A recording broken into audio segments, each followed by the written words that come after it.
গতকাল হাইকোর্ট থেকে জামিন পেয়েছেন নওশাদ সিদ্দিকী। তার রিলিজ কপি আস্তে আস্তে প্রায় 7:30 বেজে গেল প্রেসিডেন্সি জেলে।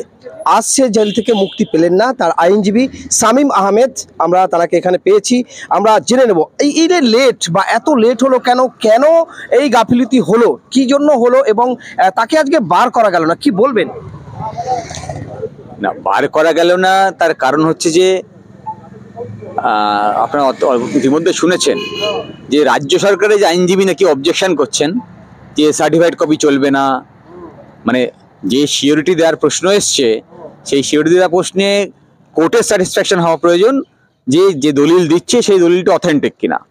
আপনারা সবাই জানেন যে সার্টিফাইড কপি অথেন্টিক হচ্ছে অথেন্টিক কপি, এটা সার্টিফাই করে দেয় দপ্তর। সেই সার্টিফাইড কপি অ্যাকসেপ্ট হবে কিনা সেই প্রসঙ্গ নিয়ে তর্ক বিতর্ক করতেই, আর্গুমেন্ট করতে সময় লেগে যায়। ফলে যে প্রশ্ন আসার কথা নয় সে প্রশ্নও তোলা হয়েছে যাতে এই প্রসেসটা ডিলেড হয়। এটা একেবারেই এক্সপেক্টেড ছিল না।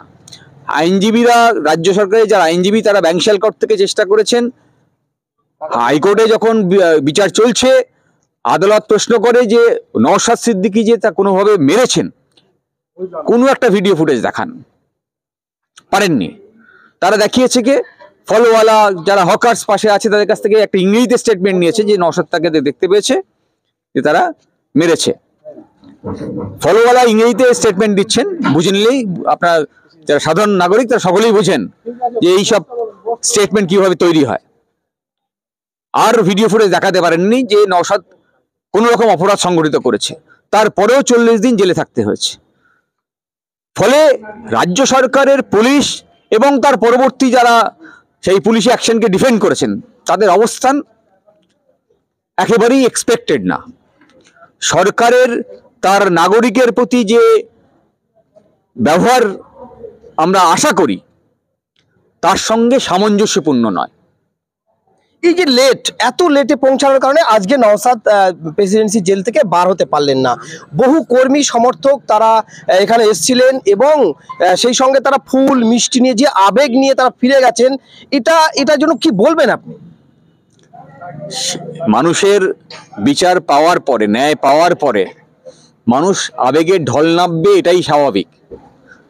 সে কোনো অপরাধী নয়। ফলে সে মানুষের লড়াই করতে গিয়ে জেলে গেছে, সে যখন জেল থেকে মুক্তি পাবে তখন মানুষের ঢল নামবে, এটাই স্বাভাবিক ঘটনা। সেই স্বাভাবিক ছন্দেই সাধারণ নাগরিক যারা তার সমর্থক, দরদি কর্মী, তারা ঢল নেমেছে। বিভিন্ন রাজনৈতিক দলের লোক এসছে, তৃণমূল বিজেপি বাদ দিয়ে অবশ্যই। ফলে সেই মানুষের আবেগকে আটকানোর একটা প্রয়াসও বটে। তবে আমি মানুষকে অনুরোধ করব, এই লড়াই চলবে, এই রকম বাধা আরো আসবে সামনে। এই বাধাকে অতিক্রান্ত করেই আমাদের সামনে আগাতে হবে, আমাদের রাজ্যের গণতন্ত্রকে ফেরাতে হবে। সেই লড়াইয়ে আপনাদেরকে সামিল হতে হবে, আপনারাই পারেন দেশের রাজ্যের গণতন্ত্র ফেরাতে। আগামীকাল অর্থাৎ শনিবার ঠিক কটার দিকে নওশাদ সিদ্দিকী এই প্রেসিডেন্সি জেল থেকে বার হবে সেটা যদি একটু আমাদের জানান। আমরা যেটা জানতে পেরেছি সকাল 9টা সাড়ে 9টার পর থেকেই তাকে ছাড়া হবে।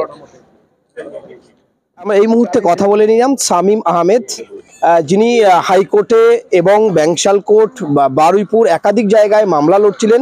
তিনি জানালেন যে একাধিক প্রসেসের কারণে লেট হয়েছে, তার জন্য বার হতে পারছে না।